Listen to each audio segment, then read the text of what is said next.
Himachal news 24/7। मुख्यमंत्री ठाकुर सुखविंदर सिंह सुक्खू की अध्यक्षता में प्रदेश मंत्रिमंडल की बैठक का आयोजन किया गया। बैठक में पुलिस विभाग में आरक्षी के 1226 पदों पर भर्ती के लिए उम्मीदवारों की अधिकतम आयु सीमा में 1 वर्ष की छूट देने को स्वीकृति प्रदान की गई। इस छूट के साथ अब सामान्य वर्ग के उम्मीदवार 18 से 26 वर्ष की आयु तक, अनुसूचित जाति जनजाति, अन्य पिछड़ा वर्ग, गोरखा, प्रतिष्ठित खिलाड़ी 18 से 28 वर्ष तक और होमगार्ड 20 से 29 वर्ष की आयु तक पुलिस विभाग में कांस्टेबल पद की भर्ती के लिए पात्र होंगे। मंत्रिमंडल ने नौनिहालों को बेहतर शिक्षा प्रदान करने के लिए शिक्षा विभाग में 6297 प्रारंभिक बाल्यावस्था देखभाल एवं शिक्षा प्रशिक्षकों की नियुक्ति सहित विभिन्न सरकारी विभागों में 6630 से अधिक पद सृजित कर इन्हें भरने को स्वीकृति प्रदान की।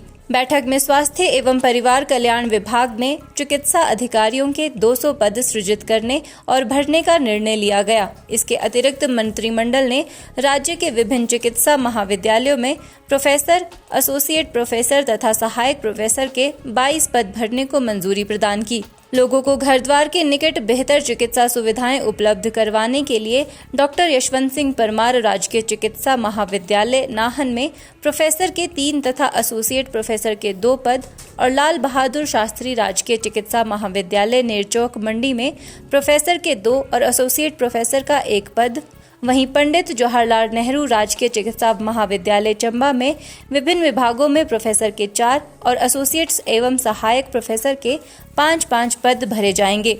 इसके अतिरिक्त टांडा चिकित्सा महाविद्यालय में आपातकालीन चिकित्सा अधिकारी के 8 पद सृजित कर भरने तथा चंबा चिकित्सा महाविद्यालय में सहायक प्रोफेसर के 5 पद सृजित कर भरने सहित दोनों चिकित्सा महाविद्यालयों में ट्रॉमा सेंटर क्रियाशील बनाने के लिए स्टाफ नर्स, ऑपरेशन थिएटर सहायक, तकनीशियन, मल्टीटास्क वर्कर इत्यादि सहायक स्टाफ को नियुक्त करने की स्वीकृति प्रदान की गई। मंत्रिमंडल ने हिमाचल प्रदेश प्रशासनिक ट्रिब्यूनल में विभिन्न श्रेणियों के 84 पद सृजित कर भरने का निर्णय लिया। बैठक में राज्य में नवगठित 4 लेन नियोजन क्षेत्रों के लिए नगर एवं ग्राम नियोजन विभाग में विभिन्न श्रेणियों के 13 पदों को भरने की स्वीकृति प्रदान की गई। युवा सेवाएं एवं खेल विभाग में युवा आयोजकों के 4 पद भरने को भी स्वीकृति प्रदान की गई। वहीं राज्य सरकार और राज्य सार्वजनिक क्षेत्र के उपक्रमों, बोर्डों, निगमों, स्थानीय निकायों के अंतर्गत ग्रुप सी के पदों की सीधी भर्ती को हिमाचल प्रदेश राज्य चयन आयोग के तहत लाने का निर्णय लिया। मंत्रिमंडल ने जिला कांगड़ा के देहरा में लोक निर्माण विभाग के अधीक्षण अभियंता कार्यालय और पुलिस अधीक्षक कार्यालय खोलने को स्वीकृति प्रदान की। हालांकि देहरा विधानसभा क्षेत्र में इन दिनों आदर्श आचार संहिता लागू होने के कारण इस संबंध में अधिसूचना बाद में जारी की जाएगी।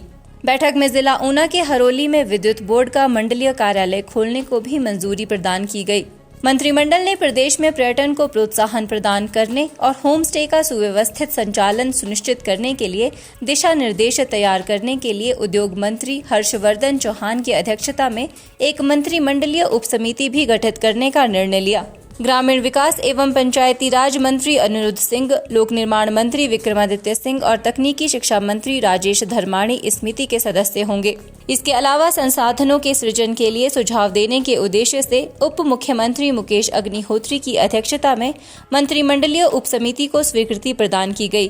कृषि मंत्री चंद्र कुमार, उद्योग मंत्री हर्षवर्धन चौहान और तकनीकी शिक्षा मंत्री राजेश धर्माणी इस उपसमिति के सदस्य होंगे। मंत्रिमंडल ने प्रदेश में वनों की आग, सूखे की स्थिति, जल संकट और मानसून की स्थिति की भी समीक्षा की। हिमाचल न्यूज़ 24/7 के लिए शिमला से सपना शर्मा की रिपोर्ट।